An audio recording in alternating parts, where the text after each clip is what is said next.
Have you ever noticed how the way you talk about yourself actually shapes how you see yourself?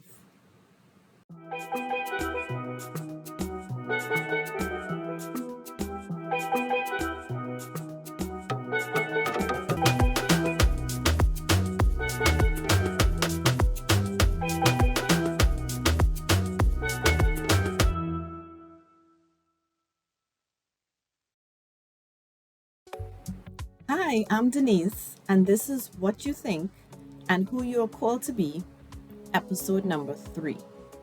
Today, we're going to talk about something subtle but incredibly powerful: the language you use to describe yourself.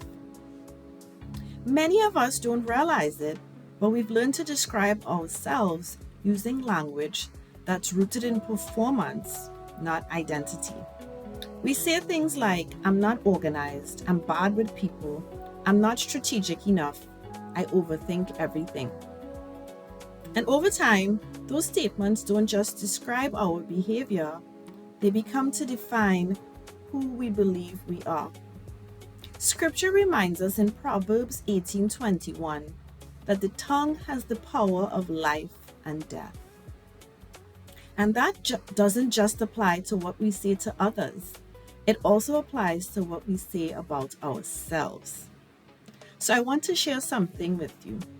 I'm petite in size and naturally soft spoken. And for a long time, I allowed those two things to quietly write a story about me without me even realizing it.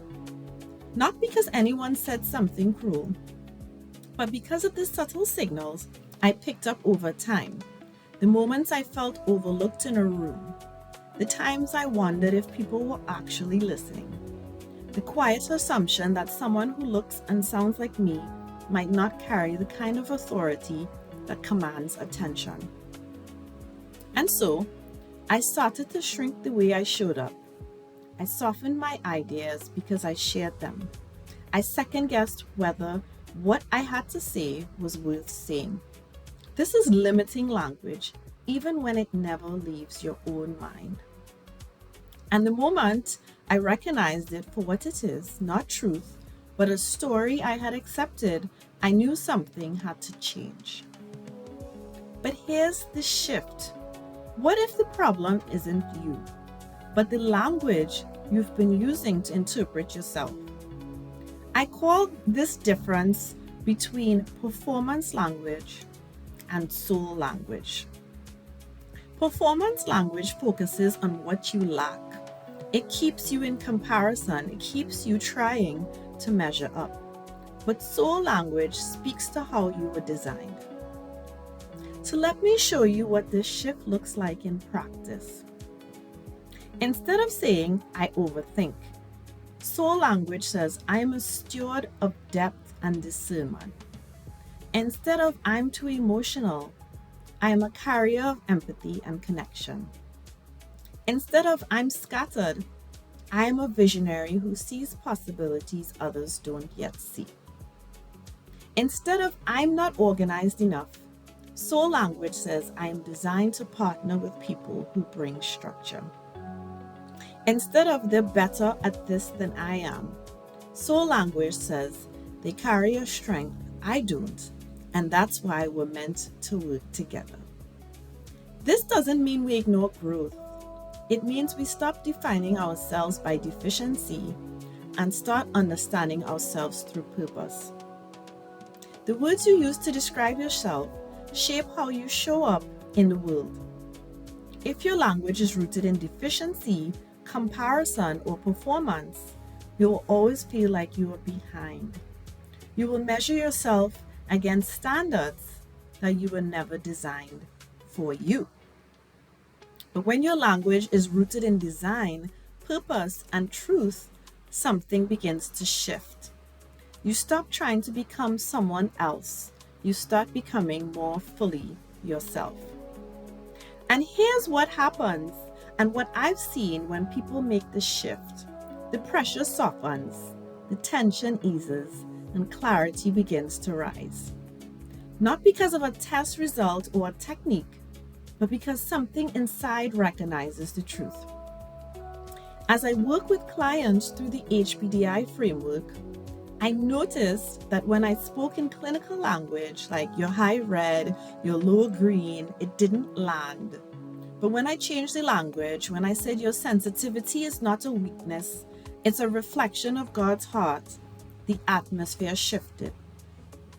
People don't need a breakdown of their data profile. They need to hear something their soul already knows. So, what is one thing you consistently say about yourself that might actually need to be reframed? Think about it. Let that question take us straight into the devotional because the word has something to say exactly about that. So if you have the Called into Confidence book, flip to the end of chapter 3 to the devotional called Beyond the Noise and follow along with me. If you don't have the book, that's okay. You can still follow along.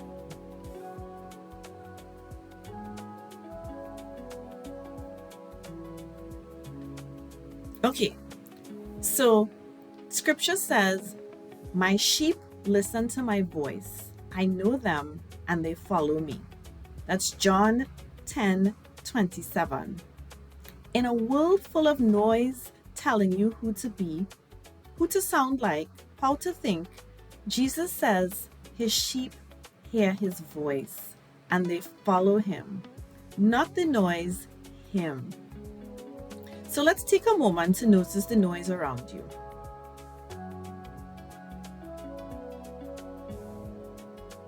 Is it the expectations, the opinions, the quiet pressure to be more, do more, or become more? Now ask yourself, which should has been the loudest in your life lately? Is it you should be more organized? You should be more strategic?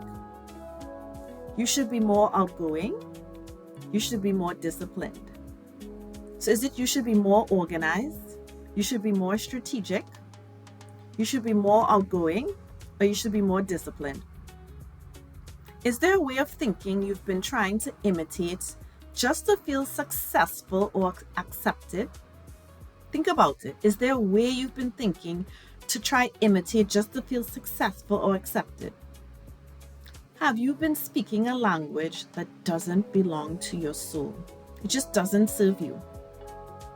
So in the book, there's a practice in chapter 3 that walks you through rewriting the specific language you have been using about yourself. Not in a surface level way, but in a way that's rooted in how God actually designed you.